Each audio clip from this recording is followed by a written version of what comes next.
Hello, welcome to episode 3 of restoring this Primera P10.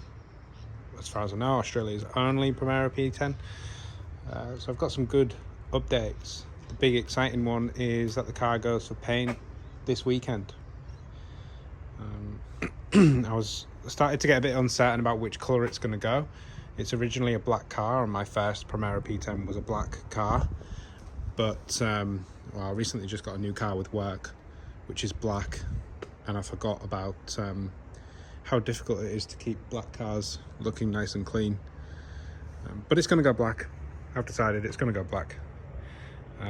Just the standard Nissan Kuro black, super black, that the car originally was from factory.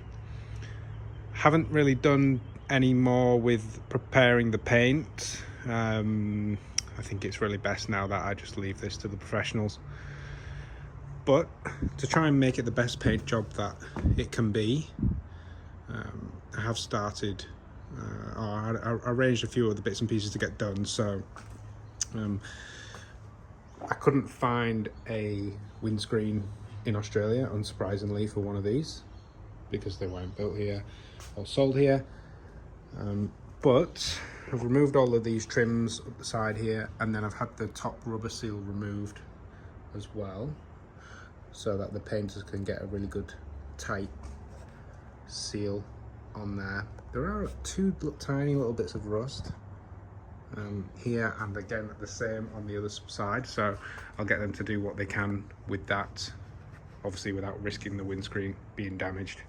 I did speak to a few windscreen people about removing this glass, but they said it's best not to risk it with front windscreens, especially because then we can't source another one.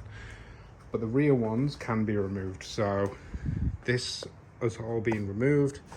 I can now lift this out, which I will do before it goes, and I'll just store it here, and then they can just use a universal seal. But that's going to mean that they can get a really good finish on the around the back windscreen.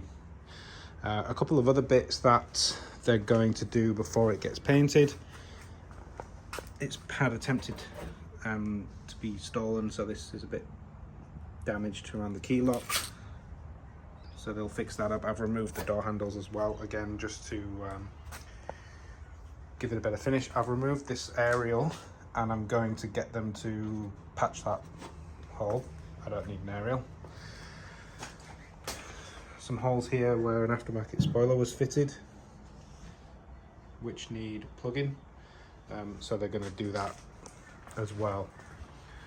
I just looked back on episode 2, the last video, to see where the progress was then. So it still had some of the automatic transmission parts on it, so they're all removed now. And just down there is ready to receive, if I can get a better shot, ready to receive the new flywheel, clutch, and eventually the manual gearbox. I'll get to that in a moment. The big headache has been engine mounts, trying to get engine mounts. I've ordered one from America, which I thought would be, so this is the one that was originally on the car for the auto box. The bolt holes for the automatic and the manual are slightly different, so I can't reuse that one, but the bracket is 2.5 inches I think wide. I ordered this one from America, from Rock Auto, and it's for a manual, and it's too wide. So I thought, okay, that must be something to do with it being left-hand drive. Ordered this one as a full poly engine mount kit from Hard Race, hoping that it would be the same width as the auto one, and it's not, it's the same.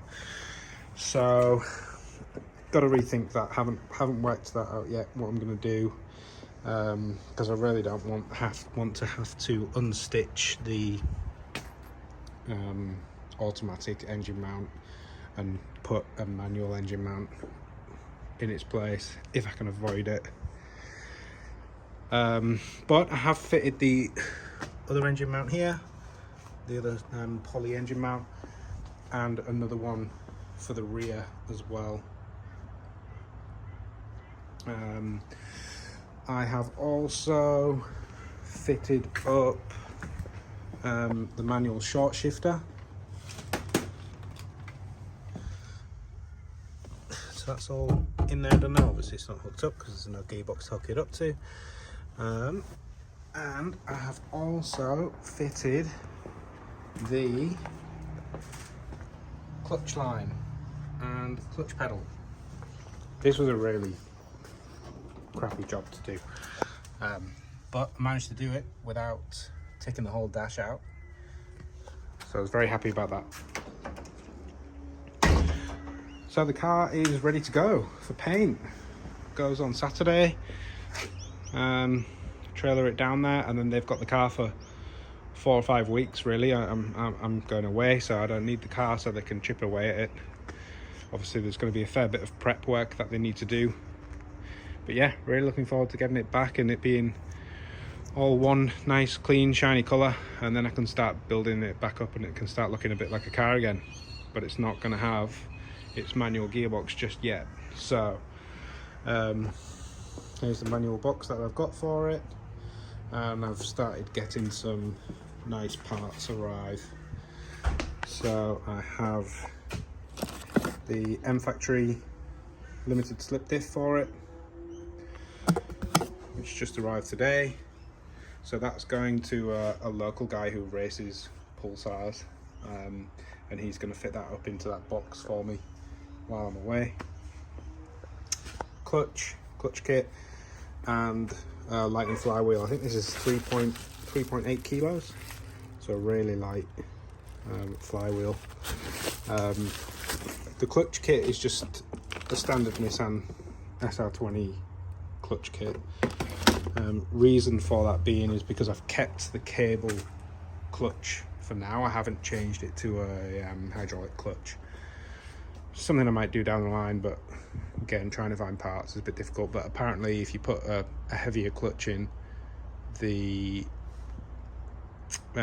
cable can't really handle it. So it's going to stay standard power for quite a while, so it'll be, you know, 200-ish horsepower, something like that. So hopefully a standard clutch will hold for a year or so, and then I can start worrying about that at the next stage of the project. But for now, I just really want to get the car on the road, driving, running well.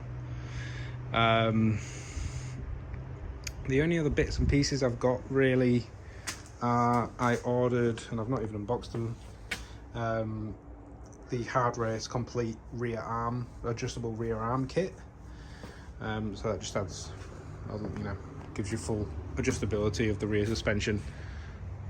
The car's still on well, they're not stock, but it's still on struts and or dampers and springs. But yeah, I'm gonna order some coilovers for it soon. I've just not decided on the spec that I'm going to get, and I also need to order wheels and tires for it as well. So I'll do the suspension and wheels and tires all in one. But yeah, first thing is getting it painted and getting it running with its manual gearbox, and then I can start thinking about, you know, how it's all looking and sitting. Yeah, just a quick little update, because I know it's been a while, but in kind of 4 or 5 weeks time it'll all be one colour. I'll be chipping away at putting it all back together, making it look like a car again, and the gearbox will have its limited slip diff in it, and I can start putting the flywheel on, putting the clutch on, and yeah, hopefully putting that gearbox on and making sure it's all good as a manual. Got brand new drive shafts for it as well, manual drive shafts, a couple of other little seals and bits and pieces. But yeah, we're starting to get there. Or well, not right now. It's not there yet, but things are happening, so we should be there soon. All right, thanks for watching.